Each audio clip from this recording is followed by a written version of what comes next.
So yesterday I think what we had done,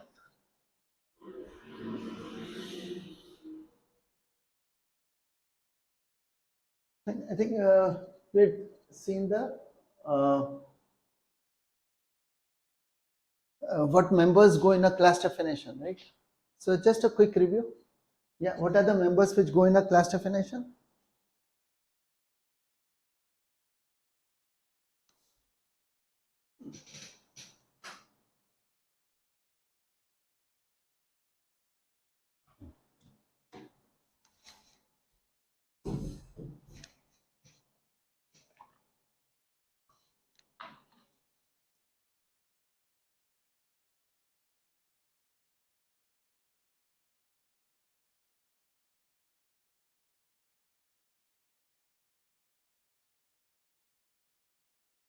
Yeah.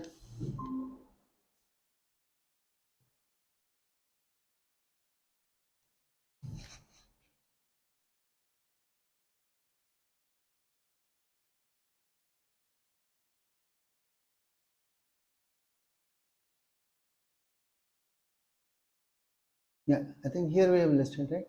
So what are the members which go in a class definition? What are members of a class? Yeah. Fine. So in a class we can have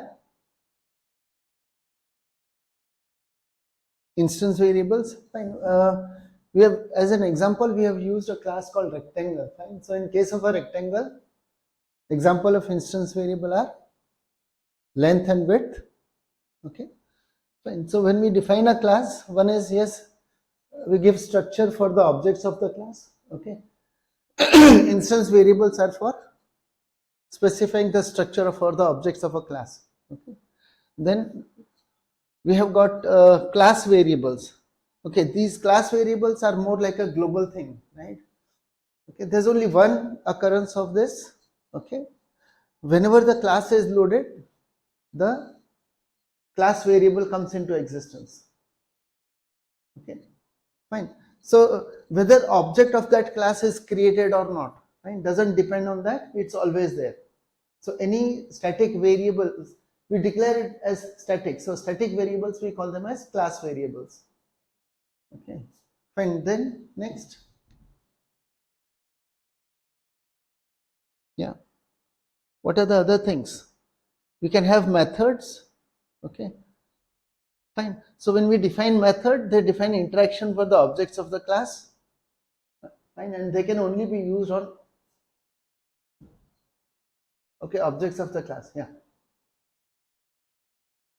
Okay, fine. Example, for a rectangle class, we are defining methods like area, get length, get width.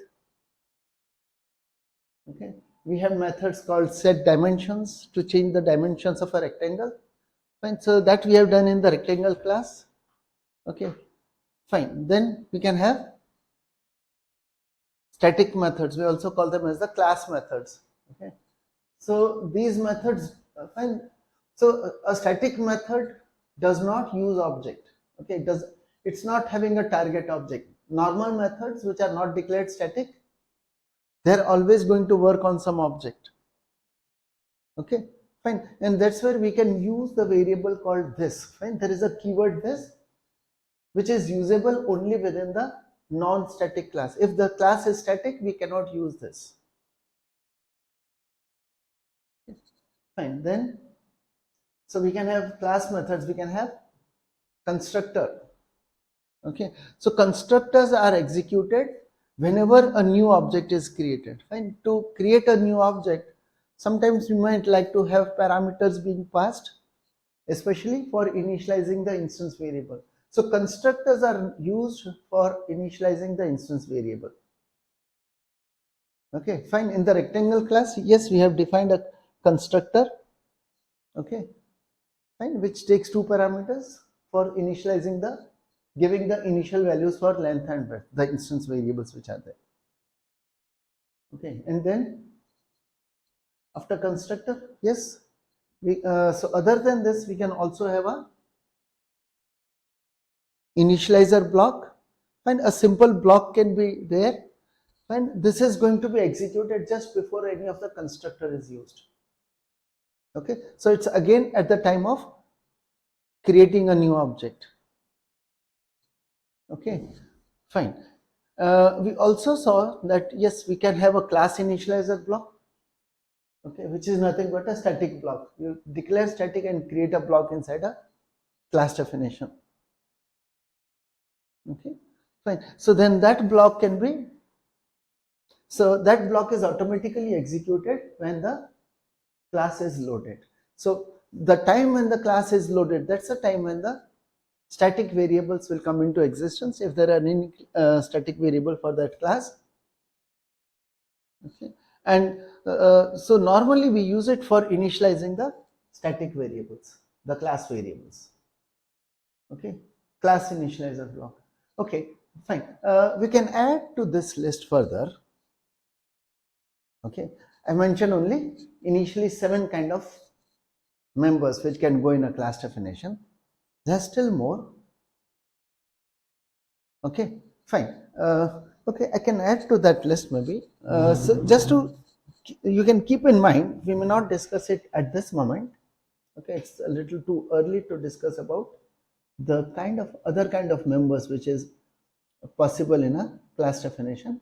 So a class can also have, so let me just put these members. So in a class, you can again have, as a member, you can have a class.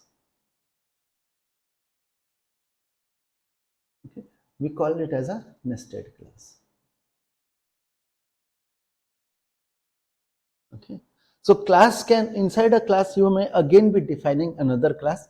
We call it as a nested class. Okay, again similar to the variables, like we have variables which are 2 types, right? Or even methods, we have 2 kinds, one for object and one for the without object, not dependent on object. Same way, the class definition which we have, a nested class, right? We have 2 types of nested class. Okay,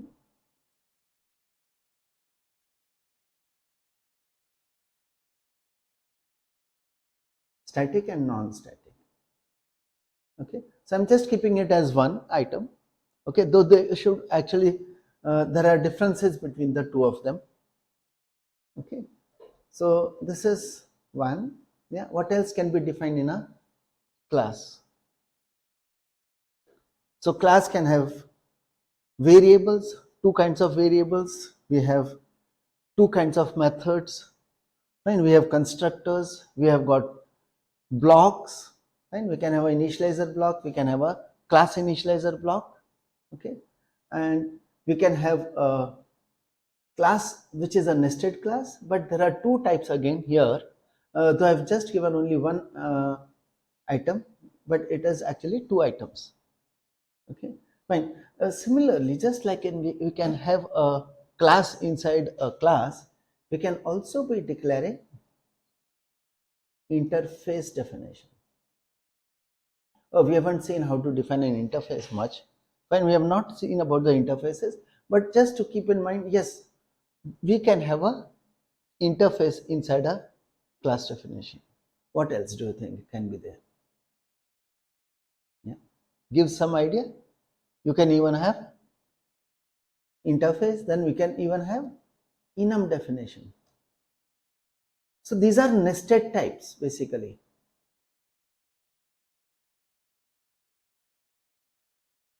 See, these are all types, right? But they can be nested. Okay, so within a class itself, yes, you may be defining a class, interface, enum, annotation,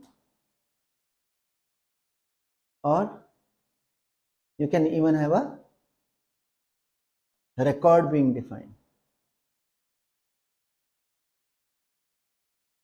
Okay, so these are all different members which can go in a class definition. Okay. So what are members of a class? To be more complete, fine, to be on the more complete side, yes, this is how I will say, okay, that's what we have in the class definition. And other than this, there's nothing else. Okay, so class can again be having a class. So nested types, we call it, class, interface, enum, annotation. we call them as nested types. We call them as data types. So they are types only, right? So when you are defining a class or an interface, enum, annotation, or a record, you are just creating another type. That's it. Okay. Only thing is, yes, it has been nested. The definition for this has been nested inside a class. Okay. So nesting of types is available. That's one thing you should know. Right? And this nesting is across all the types. In the sense, when we go to interface and see what are the members in an interface, you'll see that within an interface, again, you can have a class, interface, enum, annotation, or a record. Okay, so as member of an interface, yes, you'll find nested things. All of them support nested. In an annotation, you may again go for class, interface, enum, annotation, or a record. Same way. Right? So one thing, yes, the nested types are there. So just keep that in mind when someone says, what are the members in a class, or if you ask what are members in what can go in an interface, yes, there's a different kind of a list compared to a class. Okay, but yes, we'll see that we have these things are always there. Okay, nested is always supported by all the 5 types. Okay, fine. So yesterday was more on the members of a class. Fine. So any questions you have got? Yeah. One thing I'll tell you is you should, whatever I'm doing here, okay, we are pushing it on GitLab, right? So you can try it and you should get more ideas, right? As you try out this example, you should be getting some questions maybe, right? So any questions which you have got, yeah, you should practice, that's one thing. Okay, so whatever we are doing, yes, should try it out on your own also. Sir, actually, yeah, I am not. yeah. What is the nested class? Why we are using the nested class? What is the advantage of nested class? Okay, fine. We normally have classes which are public, right? Okay. We will have, okay, there is something like scope. One is scope, one is accessibility. So who should be able to use which classes, which interfaces. So from that point of view, from accessibility point of view, it makes a difference. Okay, and when I say class is nested, right, I'm not talking about the other items like interface, enum, annotation, and record. They're just more like a type being defined inside another type. But when I talk of a class being inside a class, okay, or even a class inside an enum, we have the 2 forms where it is static as well as non-static. Both forms are available. Okay, and when we say it is a non-static class, a member which is not declared as a class inside a class, but it is not declared as a static class, okay, then yes, there is a relationship between the 2 classes. It creates a relationship. It's not an inheritance relation. Don't confuse with the inheritance relation, but there is a relation between the objects. There's something like a one-to-many relation which gets created between the 2 classes. So we can have in that scenario also, as well as, yes, of course, accessibility is one aspect which is making a difference. Okay. So actually, can you show me example? Not at this moment. Fine. We'll be when we go through this. Yes. This static member, the members of a class. Fine. The other ones. Fine. From 8 to 12. Yes, they'll be discussed when we discuss the nested types. Okay. And so it's not the right moment to introduce those. And we'll go through them. Each thing will be covered anyway. Yeah. Okay. So any other questions? Yeah. Yeah, Harshal and. No, sir. I have 10 years in that class. I have join in the class. Okay, So fine. yeah, that will cover I'll just quickly try to go over the class called rectangle.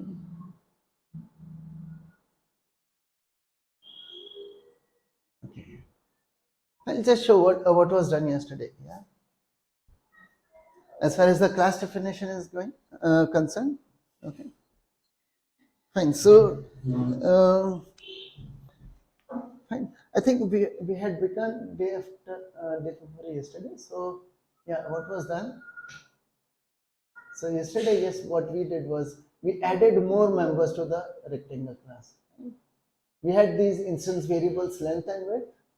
We have a static variable for count. Okay. We have a static method also. Fine. And then we have the method instance methods. Now here are the instance methods. We have a method area, get length, and get width.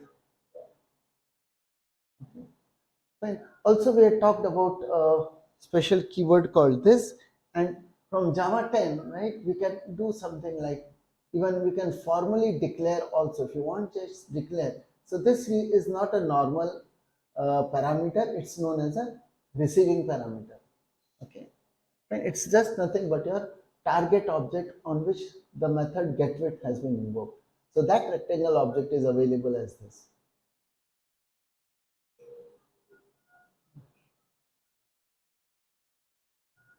Fine. Set dimensions overloading was done, I think, earlier, right?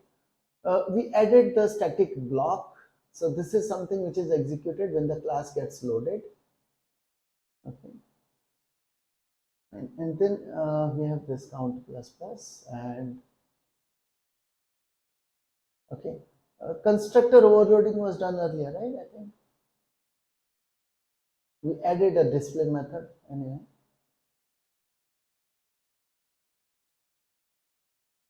Okay. Yeah. And then the test rectangle as well. Anyway, so yeah, you could get it from the Git. We had updated on the Git. Yeah, Harshit? yes, sir. Okay. Fine. Anyway, so anyone else has any questions? Otherwise, yeah. Yash, you have questions? Yeah.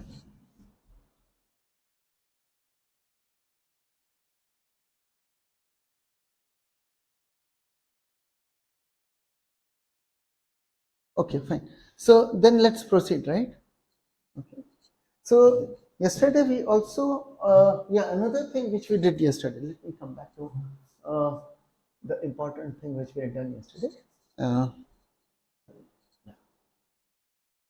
This was one thing, and then later what we also saw was that as far as the class is concerned, yeah, this is important to do.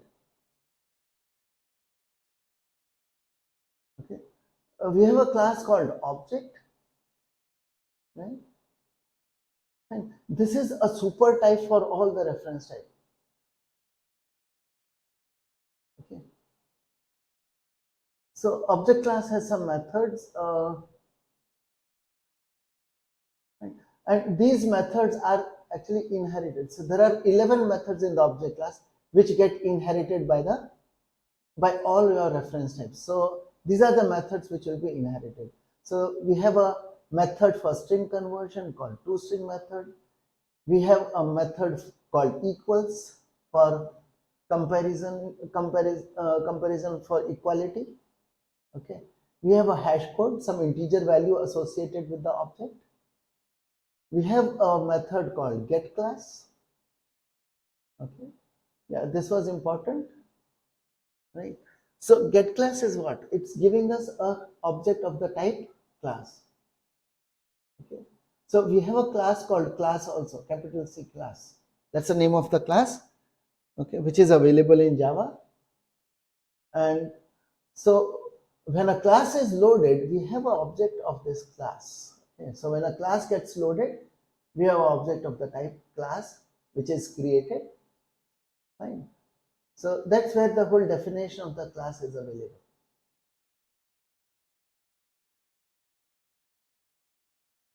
Okay. Fine. And then of course we have a method. This method is deprecated method. Okay. So it's like said, okay, they are going to probably remove this method from the object class. When they are discouraging the use of a method called finalize, which was there earlier. Okay, but in newer versions, yes, they have deprecated. Right? So deprecated means yes, they want to discourage the use of this. Okay. And then there is also another method called clone. Okay, I've used a clause here called throws clone not supported exception. Right? So there is an exception class. We have not seen about exception class or anything, but understand it's nothing but giving a error at runtime. So we can have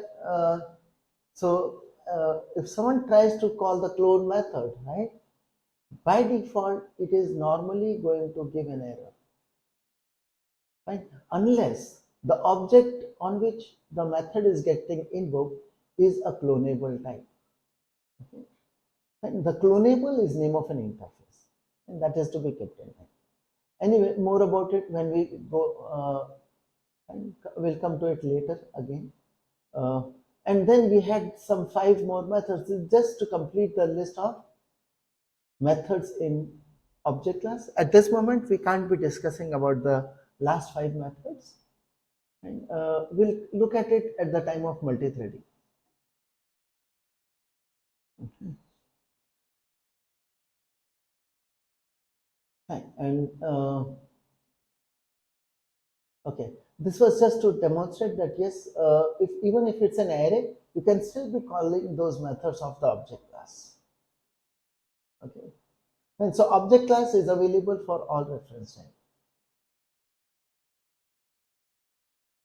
Okay, also for the purpose of inheritance, we understand we have a keyword called extends.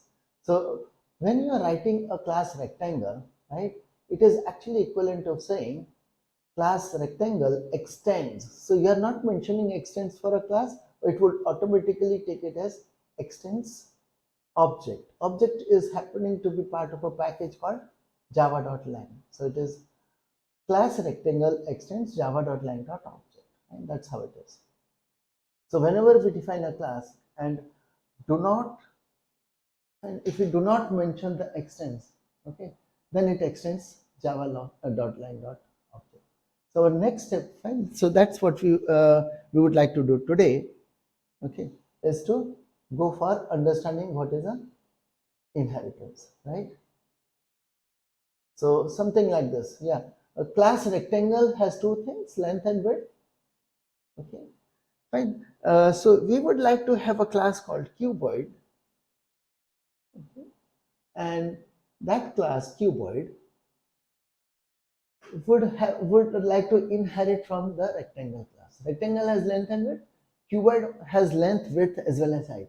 So as far as the length and width is concerned, okay, we may like to inherit from the rectangle class and then create a class called cuboid. Okay, so just one additional attribute we would like to add. So something on these lines is how we would like to create a class called cuboid. Okay, so now let's go for inheritance today. So this is today's thing is okay, fine. So inheritance, yes. Yesterday we said we have a keyword called extends. So extends keyword is used for inheriting or inheriting from some existing type. So there is a type already defined from which you are creating a new data type. Okay, so you can use a type, fine, existing type. I don't use the word class always, fine. Classes are data types. So anyway, so let's do one thing. Let's create a new class, okay, called cuboid. Define what we were writing here. Okay, let's define that in a separate Java file.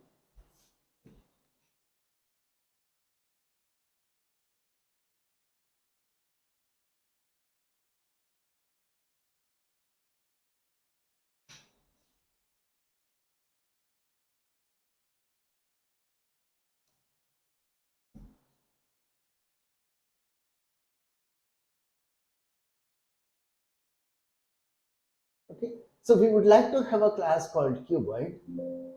Fine. So the first thing, yes, what comes to mind is yes, the cuboid class as a subclass of rectangle, right?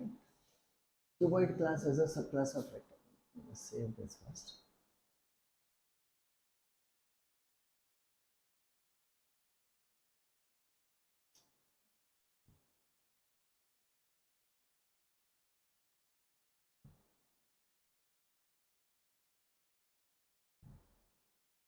Okay, so we want to save it here.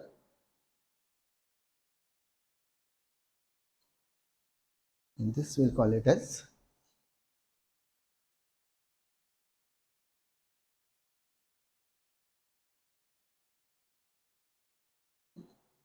this is cuboid.java.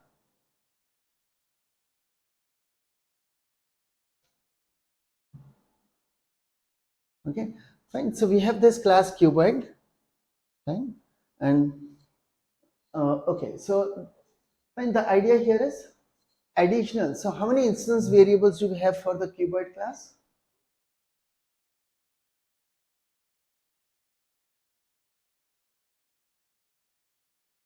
Oh, we have declared one, right?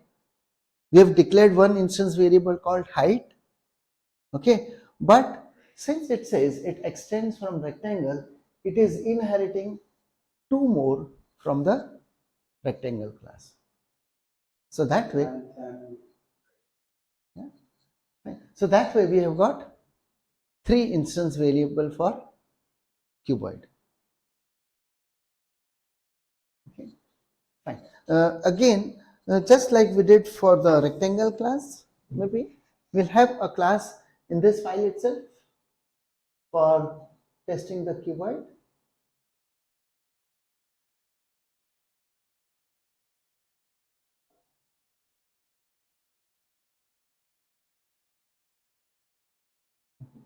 And where we'll put the main method.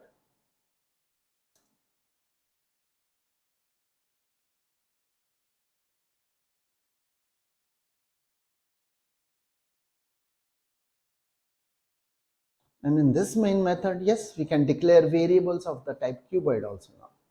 So we can have cuboid C1, C2.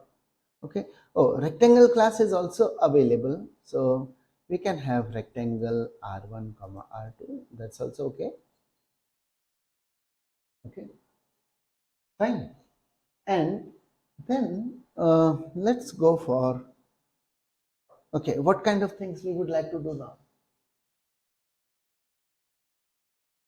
Oh, first thing, we would like to create an object. Okay. How do we create object of this class cuboid? How do we create object of the class cuboid? Yeah. So if I have to do something like I have to create an object of class cuboid, right? I'll say C1 equals, then how do I create object? Using the keyword new, and then what? After new, okay, yeah, you'll say cuboid. Okay. But then how many parameters do I pass? You know about constructor, something, right? Okay. So there's something new which we'll have to look at here. So what is the constructor available in cuboid?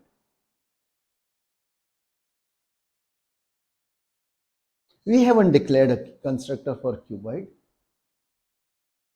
Fine. We haven't declared any constructor for cuboid class.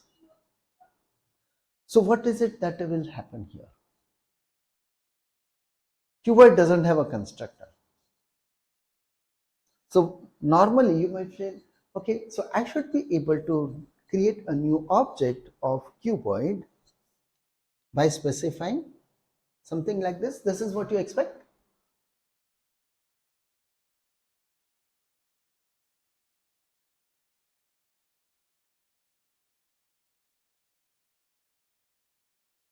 Is this fine? Is it this that you are expecting? How to create a cuboid?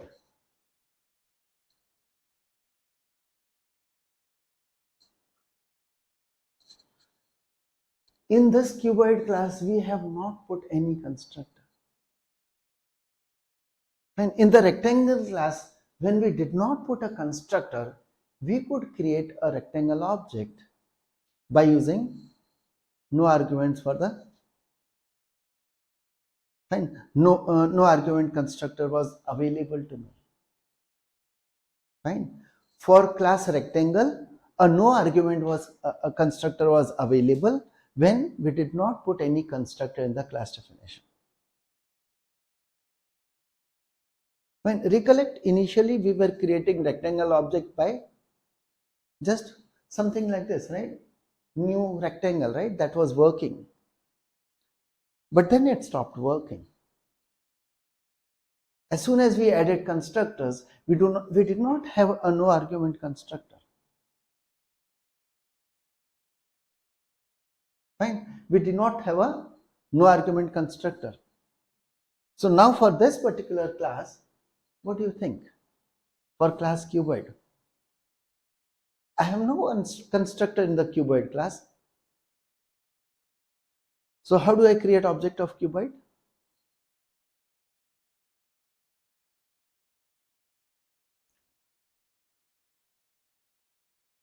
Okay, see, one more thing which I have to explain here is when we say a class inherits from some other class, okay, there is a relation between the two classes. When I am saying class cuboid extends rectangle, it actually implies that we are making a statement that cuboid is a rectangle. Subclass means it is a kind of. Okay, fine. When we say inheritance, the meaning of inheritance is there is a relation. Okay, so we are, by saying cuboid extends rectangle, we are making a statement that cuboid is a rectangle. Now, coming back to this constructor thing, what do you think here? How do I create object of cuboid?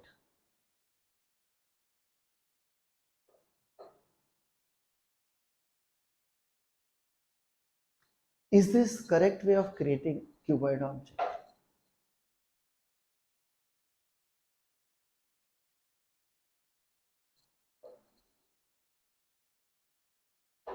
Yeah, yes or no? So,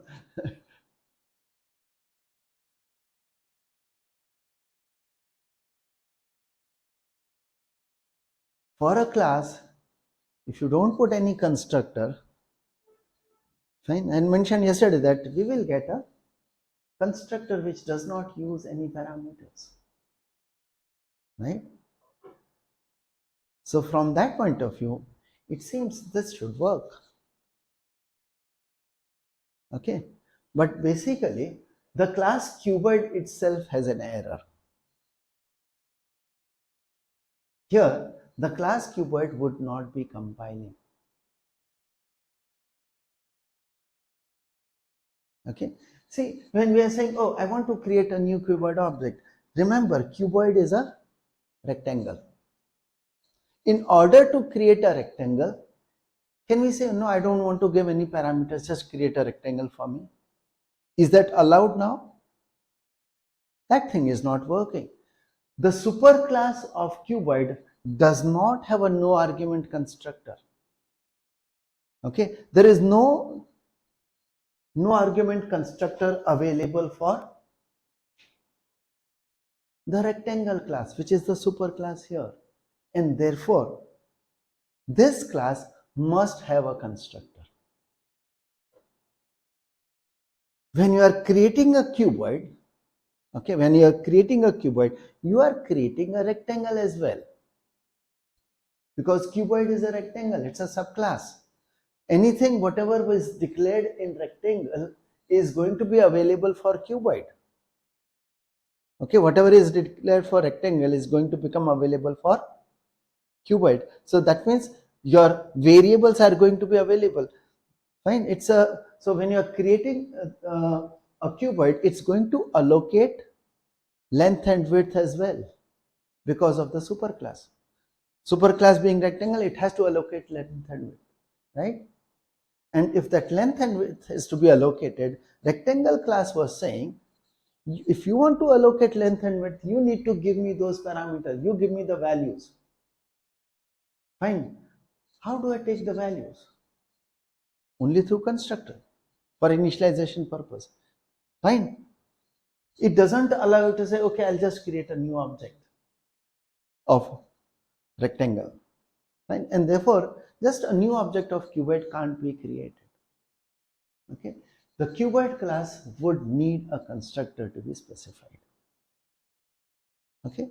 Fine. And any class in its constructor, the first thing which is done is using the constructor of the superclass to initialize the variables which are related to the superclass. Length and width are the variables related to the superclass. Their initialization must be done first. Okay, so let's look at a constructor for a subclass. Fine. So rectangle is the superclass, and we have cuboid as a subclass. And what is the how do we write a constructor for the rectangle class? Yeah. Okay, so for cuboid, yes, you would like to have a constructor, so we are defining a constructor. Okay, fine. So by default, how would you like to have the constructor? In order to create a cuboid, you'd like to take what inputs from the user? If someone has to create a cuboid, what he must specify? Length, width, and height, and 3 parameters.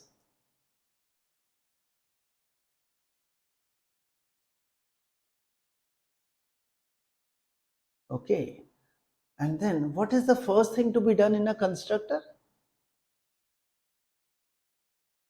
of a subclass? In the constructor of cuboid, the first thing you have to do is use the constructor of superclass. Initialization of length and width must take place first. Okay, fine. So first thing to be done is call the constructor of superclass.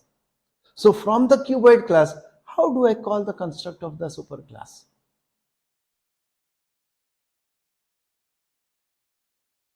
So for that, we have a keyword called super. So first thing we are doing is using super to invoke the constructor of the superclass. Okay, so in a constructor of a class, you can use super followed by a parameter list to invoke the constructor of superclass. And so here I'll say, okay, length and width is to be used for initializing the length and width in the superclass. The first 2 parameters which I have received, and then, okay, of course, then I'll say this dot is equal to. Okay, so this is what can be done.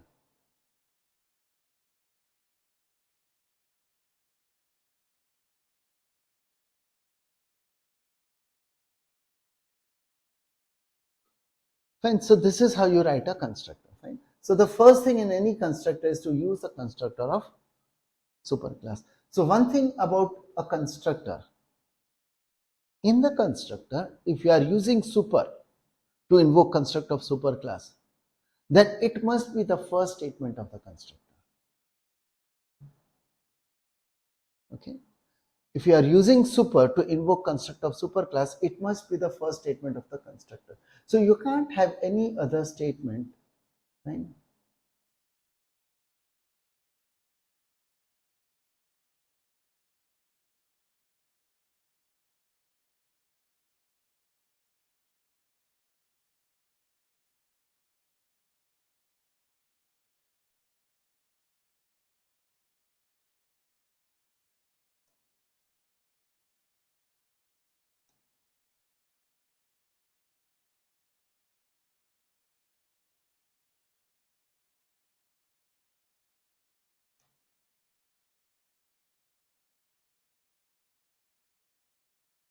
Okay, so super, if it is used, should be the first statement of the constructor. Okay, so what we had done was we are looking at the class cuboid, okay, as a subclass of rectangle. Fine. So in order to, the idea was, yes, in this class cuboid, right, a constructor becomes mandatory. Okay, the reason being, the superclass of cuboid does not have a no argument constructor. Okay, if you are creating a class, subclass of a class which has, where the no argument constructor is not available, okay, which is the case with rectangle, right? Rectangle class does not have a no argument constructor. In order to create a rectangle, we must have a, fine, we must have parameters, fine, either give single parameter or two parameter, right? But without any parameter, object is not created. Okay, and that is the reason, since cuboid is also a rectangle, so same thing becomes applicable to cuboid class. So cuboid cannot be created without parameters. So if you don't specify a constructor for cuboid class, it would not compile. Okay, fine, just saying, okay, class cuboid extends rectangle and just saying int height, right? And if I just try to compile the cuboid class, it would not compile. Okay, fine. Fine. Want to check this out? Okay, let's check it out. And so I'll just comment the other part and we can check that out. Right? So let's check this.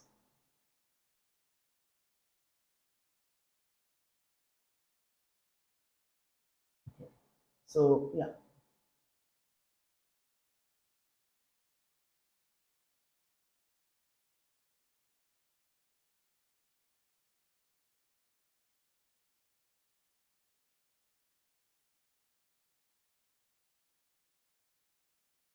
Okay. Fine. So we are not having any constructor in our class cuboid. Fine. This is something which was working for rectangle. Fine. When we did not have a constructor in the rectangle, it was working. Okay. So just declaration is fine, and maybe I'm not doing this thing. This thing anyway would not be working, but let me comment on. So only possibility, yes. So let's check by compiling this class.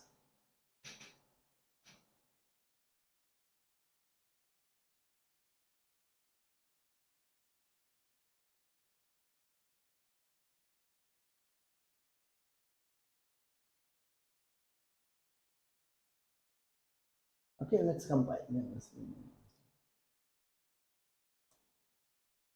And here the cuboid.java. See, look at it. Fine. What is it? What's the error it says? Class cuboid extends rectangle says constructor for rectangle, or there's a constructor with two parameters is not applicable. And there's a constructor with one parameter, that's not applicable. Right? See why this is not applicable? Because when you're not putting a constructor in your class cuboid, okay, not putting a constructor in the class cuboid, it would try to still use the constructor without parameters. It will, whenever a class does not have any constructor declared, right? The compiler tries to introduce a constructor without any parameter. That's the only thing it can do. Okay, so when it tries to use such a thing, one thing which is to be done from any constructor is to use the constructor of the superclass. Okay, you create an object of cuboid, that means object of rectangle also has to be created. So that's happening because cuboid is a rectangle. Fine, making a statement like saying, oh, cuboid extends from rectangle is like saying, oh, cuboid is a rectangle. Okay, though anyway, the example which we have taken is not a very good example for inheritance. From the point of view, if someone says cuboid is a rectangle, it doesn't sound correct. Fine, cuboid is a rectangle, that's not sounding correct. Anyway, we are going ahead with this because we are looking at the syntax part currently. Okay, it's not a correct example for inheritance. Okay, fine. So when you don't see is a relation, do not create a inheritance. I have taken this only from the point of view of some learning which we'll have from this. Okay, otherwise it's not a, there's a different way, a different kind of relationship between the cuboid and rectangle. It's not that they are not related to each other. Cuboid and rectangle are related, okay, but the relationship is not a kind of a relation, okay. There is a different relation. So we'll see the different way of creating the class cuboid by taking the help of rectangle class, but not in the form of inheritance, right? Anyway, we'll come to that later, but one thing this is here is to demonstrate that if your superclass has no argument constructor not available, you need to have constructor in your class so that you can explicitly call the constructor which is available in the superclass. Okay, fine. So for that, yes, what we have to do is, okay, so coming back to the code which we have written here, right? So that's the reason why we started writing the constructor for for the cuboid class. Okay, so cuboid class has a constructor now. Okay, fine. So in order to create a cuboid, we decided we should have 3 parameters: length, width, and height.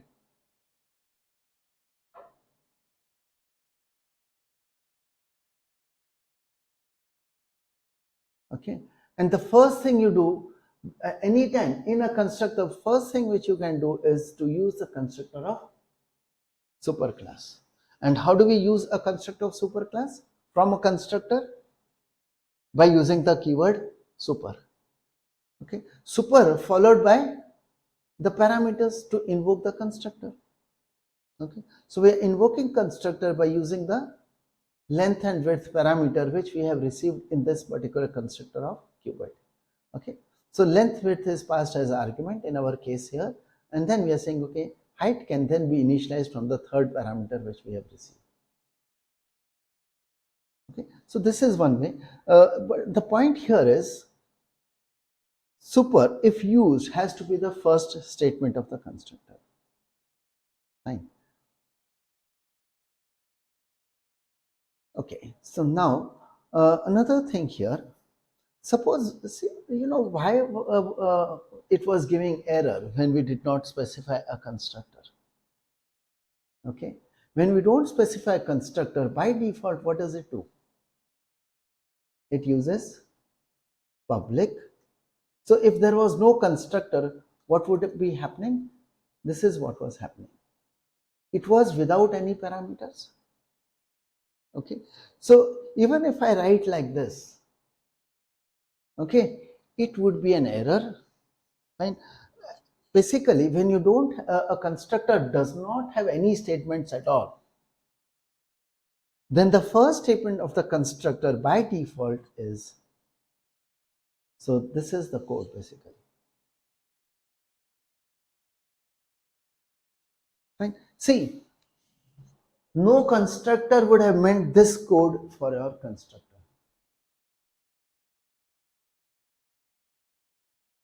Okay, when you are not putting a constructor in a class, the default constructor which you are receiving is like this. Any class, the first thing in the constructor, it has to use the constructor of superclass. Or, oh, there's another or, right? Or the other option is to use the constructor of the same class.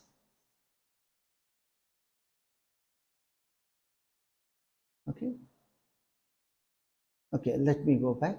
When this is an error, right? This we understand is this is an error because this is not working. Super without parameter means trying to use constructor of rectangle without any parameter, which is not available, and therefore this is an error.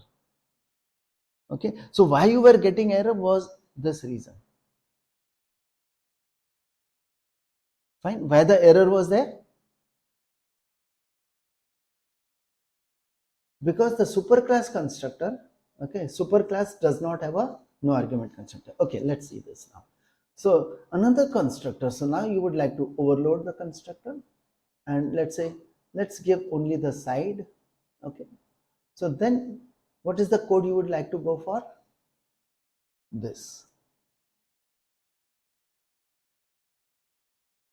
Okay, so that's a code.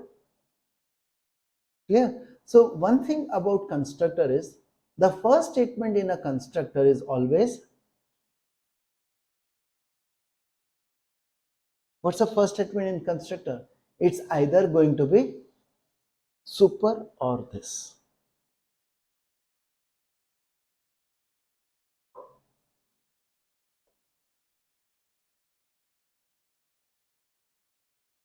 Okay, so then this can compile basically. Okay, here we have not yet called a constructor, so this should compile now. Okay, so we can make this compile. So first statement is either super or this. Okay, if you don't specify super or this in a constructor, okay, like yesterday we did for rectangle class. Okay, if you look at the rectangle, so if you don't give a constructor, fine. Okay, so in the rectangle.java, if I look at the things,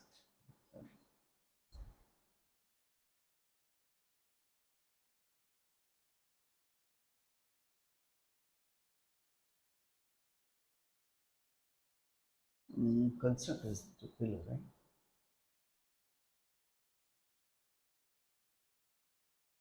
Yeah.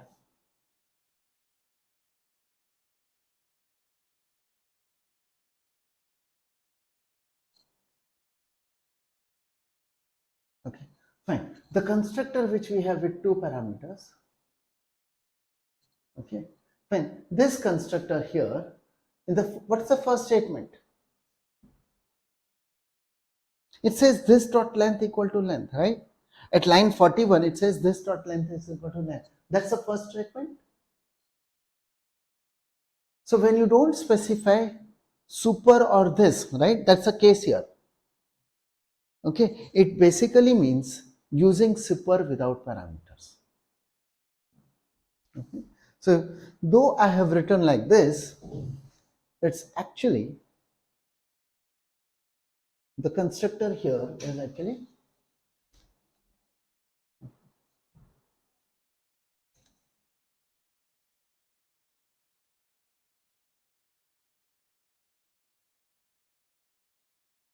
okay.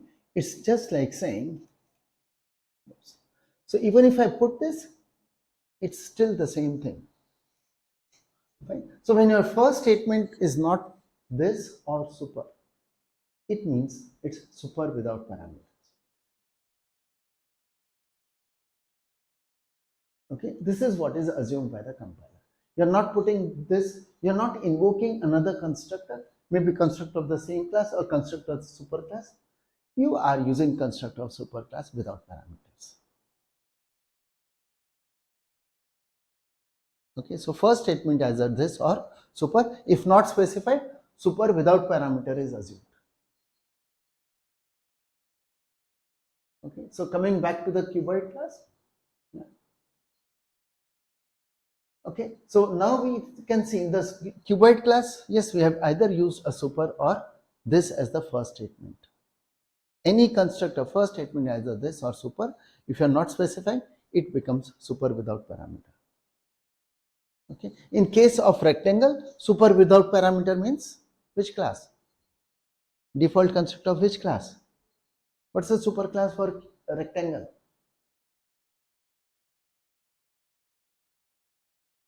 Which class is the super class for rectangle?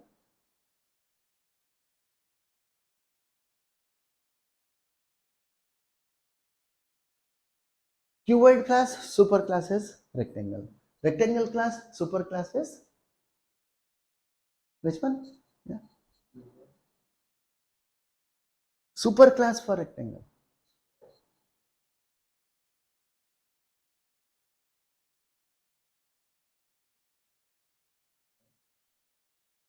For rectangle, what is the super class? You have not mentioned a super class, then what is the super class? In case for a class you don't specify the super class, what is assumed as a super class? You have not mentioned extends. Extends is, by extends you are specifying a superclass. If you don't give extends for a particular class, what is assumed?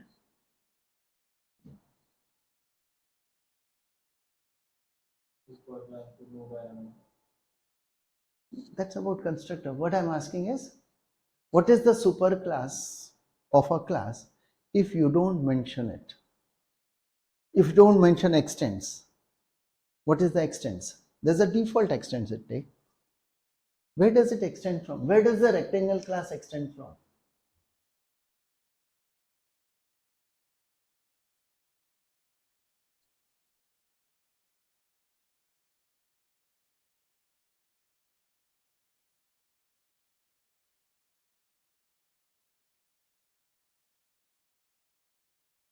Yeah.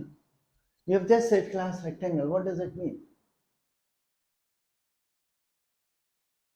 What is the superclass for rectangle? It's equivalent of saying, yeah, which one?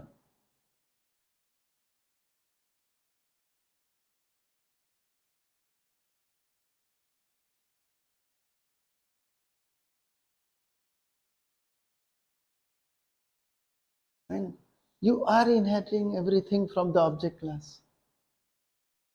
Clear? Object is always at the top and then is the other class. So when you are saying super without parameter in the constructor of rectangle, right? It means you are using the no argument constructor of object. Okay. Object class, yes, it has constructor without parameters. It has got that. Okay. Fine. So object class is providing such a constructor. So if your superclass does not happen to have a no argument constructor, it's going to mandate that you should have a constructor where you explicitly will have to call super. And so constructor explicitly needs to call super in case of cuboid class. Okay, so cuboid class, yes, there's a cuboid where we use super, there's a constructor where we use this. Okay, fine. This constructor not possible, right?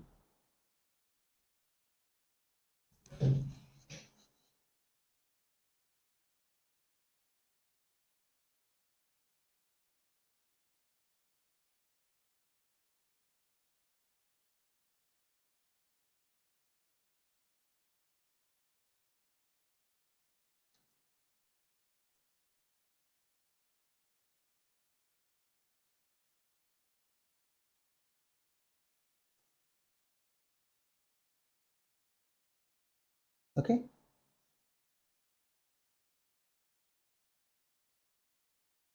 Okay.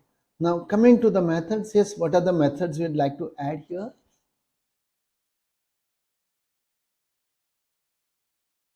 What methods can be there? Or what methods are available for a cuboid object? Okay. Yeah. What are the methods available for the cuboid object? Methods from the superclass. So area method is there. Fine. Get length, get width. Okay. Set dimensions, but set dimensions taking two parameters. Clear? What methods are available? All those methods which we have declared in the superclass, they are available for cuboid. Fine. So whatever was there in the rectangle is also available for cuboid. So fine. Interaction available for superclass has to be available for subclass. Okay. So here, if you want, yes. Now about creating the object, let's see. So we can't create object like this. Okay. How do we create object? By using C1 equals new cuboid, and you might give maybe 3 parameters. Okay. Then on C1, you can say display Fine, you can call display method. What will be displayed when I say display method?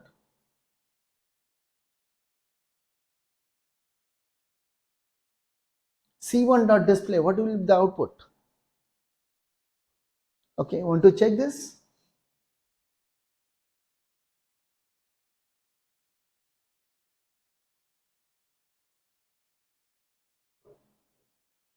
Okay, let's compile. Okay, it's compiling.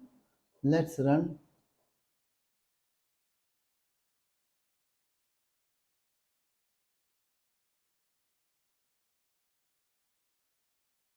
It says rectangle 7 by 5. It's just saying rectangle 7 by 5. What do we want?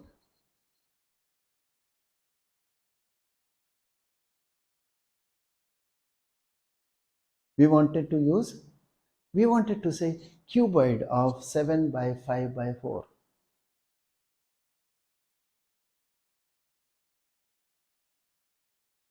Right? Same method must be available, but it should not work as it is in the superclass. We want to have some changes to be done on it. So that can be done in a subclass. A subclass, this is said as, we call it as overriding.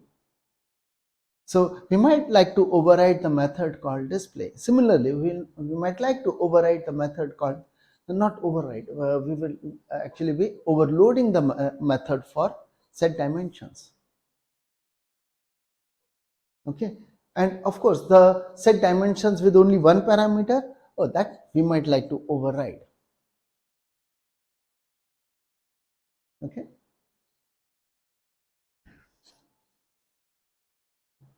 So the next thing what we are doing, okay, first thing, we can have additional method in the cuboid class. What additional method should we have in the cuboid?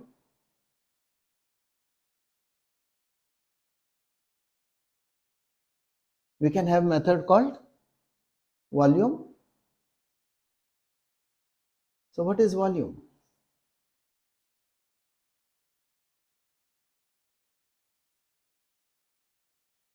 For a cuboid, what is volume?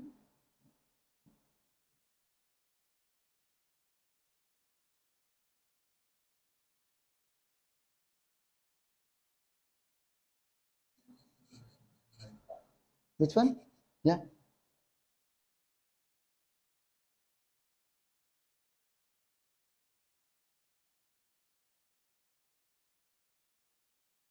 Return. Okay. You want to say this dot area multiplied by this dot height. Okay. Fine. We may write like this. Okay. So if you have done it like this, yeah, volume will work here, right? So after having created cuboid, maybe I would like to print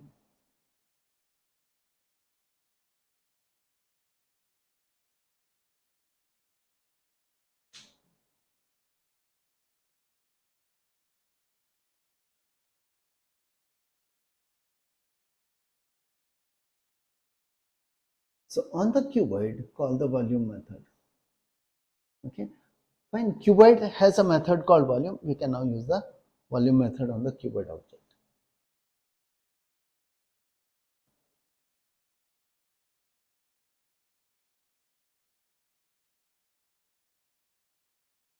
Fine. So 7 by 5 by 4. I think that should be 140. Is it okay? 5 4 20 into 7. That should be okay. 140.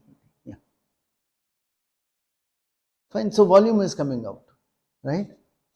Okay. Of course, that print method, display method is not giving the correct result. Okay. Fine. We would like to change the display method, right? So if you want such a thing, we call it as, what we have to do, that method is available, but it should not work the way it is working for rectangle. If it's a cuboid, there has to be something different from how it is working for rectangle, right? So we can do one thing, what we call as method overriding. Okay. So method void display, method name is display.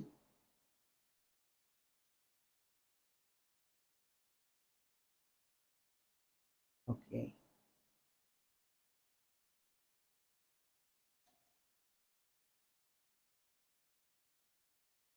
Okay, now one thing more.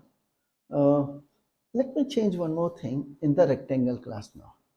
That display method, fine. We'll make a change in the display method such that, fine, the output for rectangle will not change though. Okay, we are not changing the output for rectangle, but you recollect there was this method called get class available in the object class, which would work for rectangle. Okay, fine. So if it works for rectangle, fine. We will like to change the class called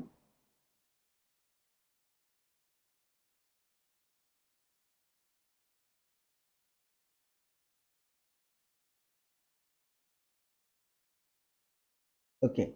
The display method says system out println, and instead of saying rectangle, right, like this, okay, we can say, we can use the method get class. Fine. So get class, call the get class method. It's like saying this dot get class. It will give me the class object corresponding to the rectangle class definition. Right? On that, so we have this object of class and class has a method called get name to give us the name of the class. Okay, so plus, and then I'll put the colon. Okay, so the output is not going to be different. The output is not going to be different. Okay, we can compile and run the code for test rectangle as well as for test cuboid. Okay, so let's compile the, we can compile both of them, and you can compile multiple files. Okay, so we compile both of them. Okay, and let's run.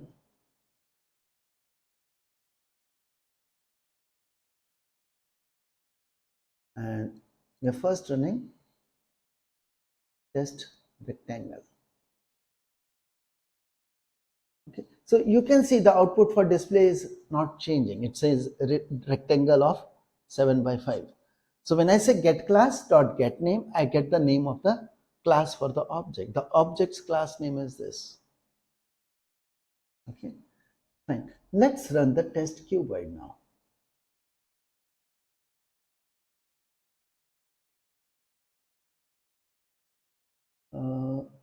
Okay, where is the output for? Oh, we have commented it out. Let's see.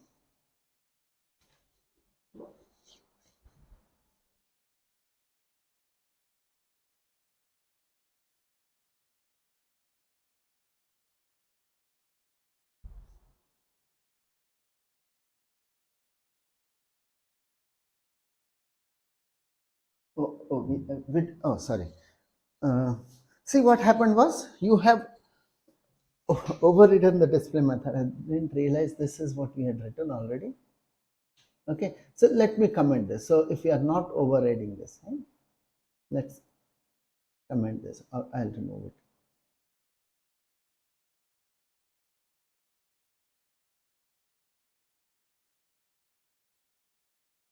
Okay, let's compile.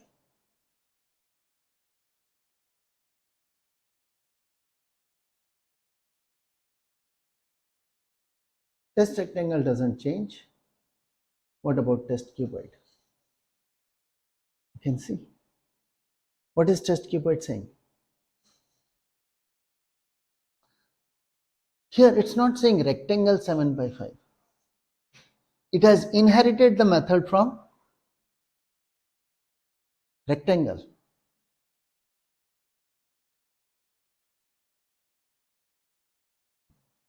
Okay, the get class dot get name is giving us the name of the class for that object, which is the object on which display has been called. It is the object of cuboid. Okay, so the get class dot get name, when it is called, fine, it's calling the display method. Display method says get class dot get name, and display method, when it says get class dot get name, this is getting invoked on a cuboid object, so it gives the name of the class as cuboid. The method is defined in the rectangle class, getting inherited by cuboid, and when it is inherited by cuboid, someone is able to invoke on the cuboid class. Okay, when it is invoked on a cuboid object, right, the get class dot get name results in the string called cuboid. The name of the class is cuboid. Okay, fine. So now let's see this coming to the display method. Let's write our display method for. So now we are trying to override the, this is what we call as method overriding. Okay, so in this overridden method, we can just say system dot out dot print ln. Yeah, what is it? We will put, oh, we don't want to hard code, we can just say get class dot get name. That will give the name plus a colon plus, yeah, plus get length plus x, right, plus get width. See, these methods are inherited and are available.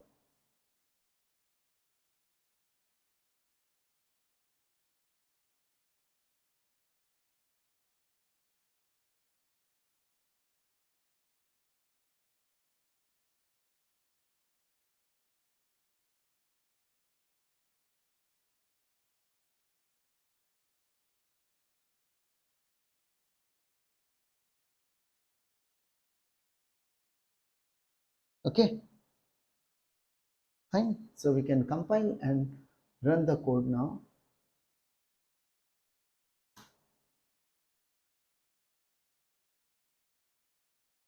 Okay, so there's an error. Oh, we haven't provided a get height method in the cuboid class. Oh, we need to add that method. Int. Then get length, get width, that's inherited, so that's not giving error. But I need the get height.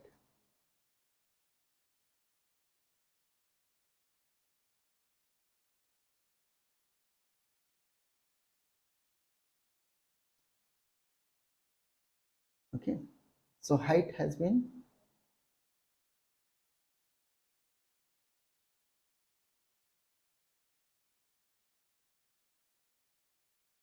test cuboid.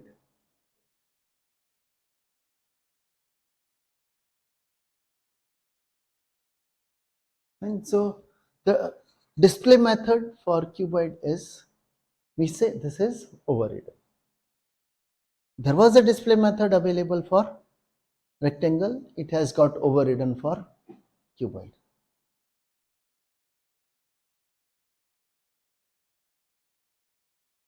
Okay, so, and so this is example of method overriding. Another thing what you can do here is, see, sometimes what can happen is you have made a mistake in providing the display. Fine, suppose you make some mistake in the name of the method. Fine, it's not going to give an error while compiling the cuboid class, because it will assume, oh, this is another method. Fine, it's not saying that this is a method of the superclass. Okay, what you can do is, when you are doing, whenever you are overriding a method, fine, there is a annotation available from the Java library, which we can use here to mention that this is an overriding method. Fine, this is a overriding method. You can give an indication of that to the compiler. So what would happen is, yes, Okay, what you can see here is, first thing what I'll do is I'll make the change. Maybe I've made a mistake in the spelling mistake in the method. Okay, let's see, spelling mistake in the method, what happens? It's going to compile. Okay, what is it like in cuboid class? What has happened? Oh, it has inherited the display method from rectangle. Additionally, there is one more method with a different spelling, so it's another method. It's not an overriding method. Okay, it's not a overriding method. When you execute the code, then you will realize, oh, it's not giving the output as I was expecting. Oh, 7 by 5, but where is that 4? Fine, where is the height? It's missing. This is because it is according to the superclass, rectangle class.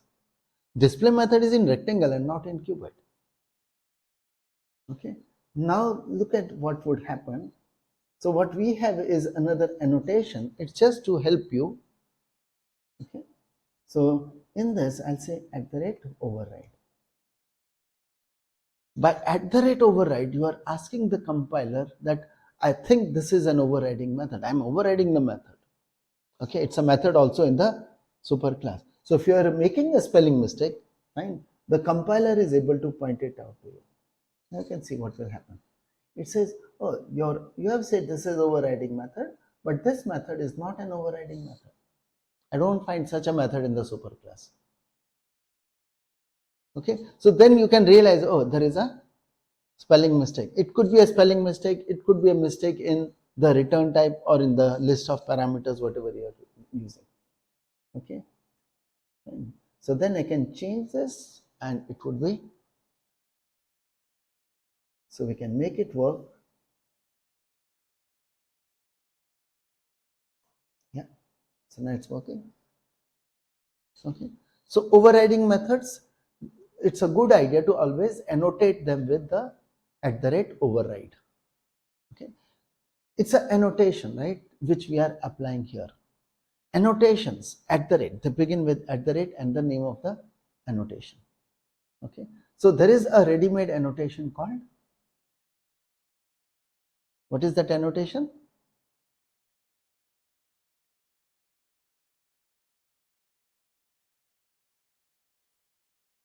We have annotation called, in the Java library, there's an annotation called @override. Override is the name of the annotation. Okay, have we created our own annotation somewhere? In the first hello.java, we created an annotation. Okay, so how do we use an annotation? It's used like a modifier. Okay, if someone has defined an annotation, it is used to annotate. We call it as annotate. We annotate any of the elements. What are the elements which go in a class definition? Oh, we can annotate any of those elements with an annotation. Okay, fine. Certain annotations are defined to be used with certain kind of elements only. For example, the override annotation is defined for being applied only with the methods. It can't be used with a variable. Fine. For a variable declaration, you can't say @override and then say int height.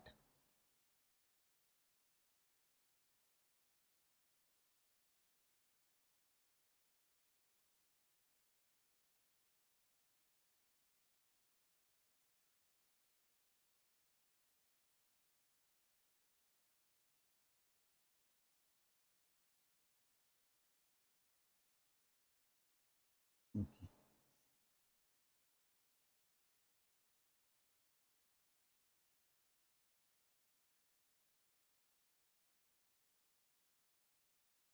Fine. So overriding is fine.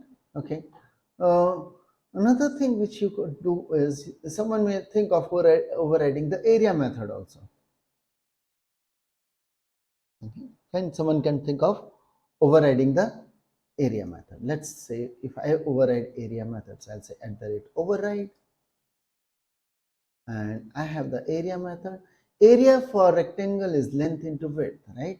But for cuboid, someone says, no, I would not like to use length into width, but rather let's have, if it's a cuboid, let's have area as this dot, length into this dot, height. Maybe someone does like this. Okay. Yeah. So what happens is, yes, we can see. Let's compile this code. Okay. So it should compile. Yeah. Here it's compiling. If I run the code, let's see. What has happened to the volume?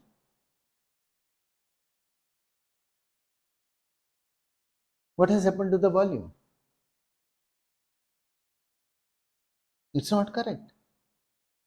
And the reason is, when here, look at the volume method, it says, I would like to use area method, and area is length into height. So this becomes length into height into height. Okay, fine, the reason. So as soon as you override the area method, the area here is nothing but the area from the current class. Okay, you are interested in specifying that I'm going to use the area method as available for objects of superclass. For superclass, the area method which is available is length into width. I'm interested in using that, and that's where we can also use the keyword super here also. When we have a method overriding, okay, then in that case, for such methods in this class definition cuboid, okay, if you override any method, or rather all the time, for all the methods which are in the superclass, you can use them in two ways. You can say this dot method name, or you can say super dot method name. If I say super dot method name, it means method as defined for superclass. Okay, method as it has been defined for the superclass. Whereas when I say this dot method name, it would mean method as available for the current class. Okay, so see, in case you are not overriding the method and you say this dot method name, it is still okay, because in that case the inherited method is used. Fine. See, we were earlier having this dot area.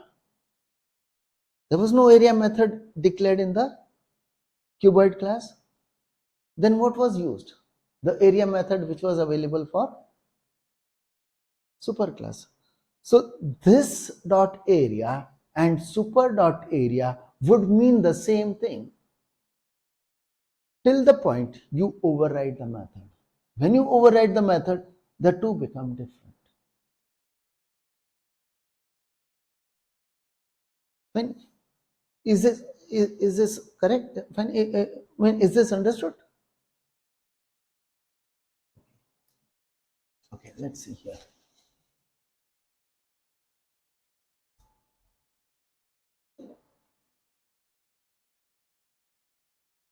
Okay.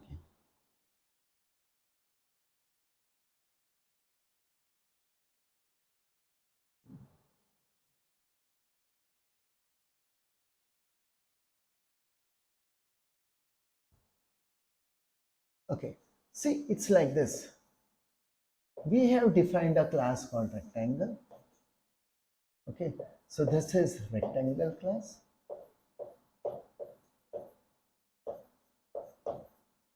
Okay, this has got a set of methods.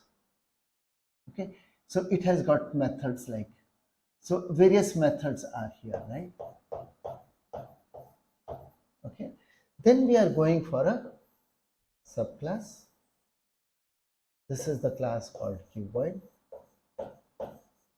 We're saying this is going to be a subclass of rectangle, right? So if you have said this is a subclass of rectangle, fine. As soon as we say this is subclass of rectangle, all these methods are available here. Okay. Fine. How are they available? They are available in two ways. You can use all of those methods in two ways. You can say this dot area, fine, even without overriding. There's fine. Currently, let's assume there's no overriding, or you are saying super dot area. Okay.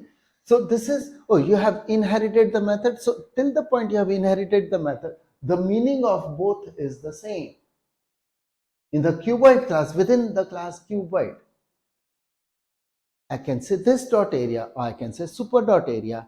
They always mean the same unless I override the method. So the meaning of this can change only when you override the method. So if you have overridden the method area, okay, fine. So as soon as you override, fine. So if you override, then the area method, which is this dot area, changes. This doesn't remain same as this. Super dot area is not going to change. Super dot area means the area as defined or as available for superclass. Area as available for superclass. Okay, fine. You can think of another scenario also. Okay, let's generalize this. Okay, let's generalize this. If I have to generalize, it's something like this. You may assume a class called, let's say there is a class A. It has a method called M1. I have defined a method M1 here. Okay, maybe it has whatever the return type. And then we have the class B. We have a subclass C. Okay, so we've got three levels now. Okay, fine. M1 is, okay, let's say we have three methods here, M1, M2, and M3. Okay, M1, M2, M3. B extends from A. If B extends from A, in B, I can use M1, M2, M3 as this dot M1, okay, or super dot M1, and they mean the same. I am not overridden. Let's say I'm only overriding the method M1. Suppose I have override the method M1 here. M2, M3 I have not overridden. Okay, M2 and M3 I am not overriding. Fine. In that case, for objects of B, within the class B, okay, within the class B, I can use this dot M1, super dot M1, this dot M2, super dot M2, this dot M3, super dot M3. And all the time, they would mean the same except for M1. Oh, this dot M1 is different from super dot M1. Okay. Now coming to the class C, okay, fine. Class B did not override M2, M3. Fine. But class C says, oh, let me override M2. So class B is overriding M2. Okay.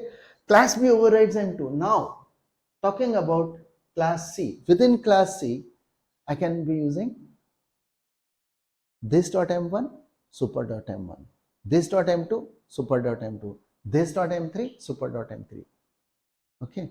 This dot M1 would mean which M1? I have not overridden M1. It would still mean the M1 is available for B. It's this M1 which is used, not the M1 from A. It's not the M1 from A. When calling this dot M1 in C is nothing but M1 as overridden in B. Okay, there is no way that from class C, I would be able to use this particular M1. That's not possible.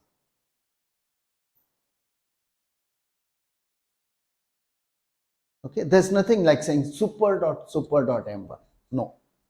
Okay, no such thing as super dot M1. You only see your superclass. Okay, if someone says this dot M2 or super dot M2, this dot M2 is the M2 method of as available in C. For C, this dot M2, right, in the class C, if I say this dot M2, okay, it would mean the M2 which is here, okay, whereas super dot M2 would mean which M2? The M2 as was defined for A, because M2 is not overridden in B.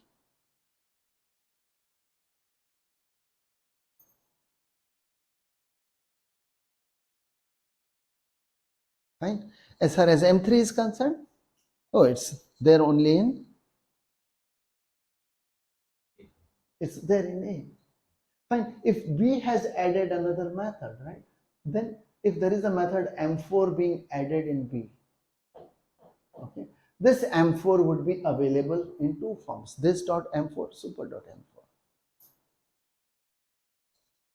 Okay, so every class has a set of methods which it is inheriting. Fine, some of those methods get overridden. Okay, so a subclass either inherits or it overrides the methods available in the superclass. So any method in the superclass, either it is getting inherited. If it's not inherited, then it is overridden.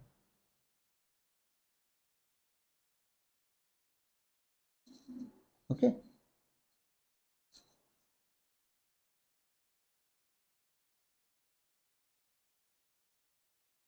Clear? Method. So overriding method and use of super.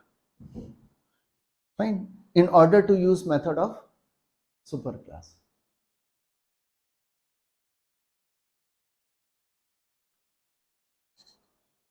Okay.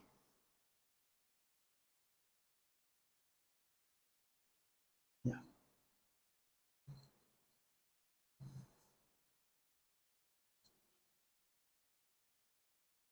Achha. Fine. So any questions? Yeah.